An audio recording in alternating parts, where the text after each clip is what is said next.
तो आज मैं जा रहा हूँ नई सड़क अपने लिए झंडा लेने के लिए। अब देखते हैं वहाँ पे हमें झंडा मिलता है कि नहीं और कैसा झंडा मिलता है। फिर उसके बाद फाइनली हमें रिक्शा मिलकर हम लोग निकल गए नई सड़क के लिए। आज मैं वहीं से झंडा लूँगा जो रास्ता मेरे अंजुमन में जाता है, जहाँ हम लोग प्रैक्टिस करने जाते हैं। वहाँ पे जो दुकान है मैंने आपको अपने 2-3 वीडियो में दिखाई होगी। और ऐसे ही हम लोग आ गए यहाँ नई सड़क पे। आप देख सकते हैं यहाँ पे सजावट धीरे धीरे और आगे बढ़ रही है। अभी रात में और सजावट होगी और मैं रात में आऊँगा प्रैक्टिस में, तो आपको वो भी दिखाऊंगा कि कितनी सजावट हो रही है।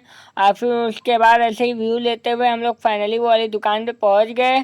यहाँ पे आप देख सकते हैं यहाँ पे कितना कुछ मिल रहा है, सब सजावट का मिल रहा है, झंडा मिल रहा है, बैज मिल रहा है, साइकिल पे लगाने वाला झंडा मिल रहा है। फिर उसके बाद हम लोग यहाँ के झंडे को देखने लगे। यहाँ पे देख सकते हैं आपको 150-200 रेट में अच्छे खासे झंडे मिल जाएंगे।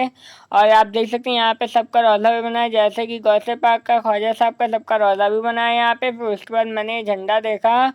झंडा तो मुझे काफ़ी अच्छा लग रहा था, लेकिन ये लोग दाम थोड़ा ज़्यादा बता रहे थे। मैं आपको इस दुकान का रिव्यू देता हूँ। वो सामने जो मस्जिद आपको दिख रही है लंगड़ा हाफिज जी की, उसी के सामने से ये रास्ता गया है।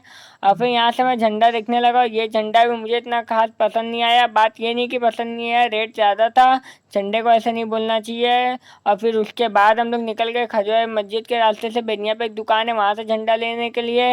और फिर हम लोग यहाँ ठेले पहुँच गए। और बड़ी दुकान से तो सब झंडा लेते हैं, लेकिन हमें इन लोग की भी थोड़ी बिक्री करनी चाहिए, क्योंकि वो भी झंडा बेच रहा है और ये भी झंडा बेच रहे हैं। इसलिए अच्छा हम लोग यहाँ से ले लें। और यहाँ पे आप देख सकते हैं कितने सारे बैच बिक रहे हैं, सब कुछ बिक रहा है। और हमें गरीबों की उसको समझना चाहिए, क्योंकि बड़ी दुकान से तो सब लेते ही हैं। फिर उसके बाद मैंने ये आइसक्रीम का जो कॉटन कैंडी वाली थी, जिसको खाकर मुझे काफ़ी मज़ा आ गया। फिर उसके बाद हम लोग झंडा फिर से देखने लगे। और यहाँ पे देखते हैं मुझे झंडा पसंद आता है कि नहीं। और फिर उसके बाद मैंने झंडा ले लिया था, वो मैं आपको बाद में दिखाऊंगा। अब मैं जा रहा हूँ घर, और अब रात में मिलते, तब तक के लिए बाय। और फिर रात में मैं आ गया रोड पे। यहाँ पे मैं देखने के लिए कि रिक्शा मिलता है कि नहीं मुझे। और फिर कुछ दिन इंतज़ार करने के बाद फाइनली मुझे रिक्शा मिल गया। और रात में मैं अकेले ऐसे जाता रहता हूँ, और मुझे 2-3 दिन प्रैक्टिस में जाते हुए हो गए, या उससे ज़्यादा भी हो गए होंगे। मुझे काफ़ी मज़ा भी आता है ऐसे। और फिर उसके बाद हम लोग फाइनली पहुँच गए। और रात में आप देख सकते हैं सजावट हो रही है, जैसे कि मैंने आपसे दिन में कहा था कि रात में ज़्यादातर सजावट होती है और पूरी कंप्लीट अभी हो जाएगी 1-2 दिन में। यहाँ पे देख सकते हैं ये सब सजने का ही सामान आया है।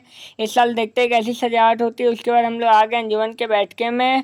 और फिर उसके बाद मैं आ गया यहाँ रोड पे वापस घर जाने के लिए। अब मैं यहाँ से रिक्शा ढूंढता हूँ, और रिक्शा मिलने के बाद फिर मैं घर निकल जाऊँगा। यहाँ पे आप देख सकते हैं सजावट काफ़ी ज़ोरों शोरों में है यहाँ से, क्योंकि साल में एक ही बार रबीउल अव्वल आता है, तो सजावट होनी ही चाहिए। नहीं, सड़क पे हर त्यौहार समझ में आता है और अच्छा भी लगता है। फिर उसके बाद रिक्शे से मैं निकल गया, और यहाँ मदनपुरे की भी सजावट हो रही है। आप लोग को वीडियो कैसी लगी कमेंट करके ज़रूर बताएं। टाटा बाय।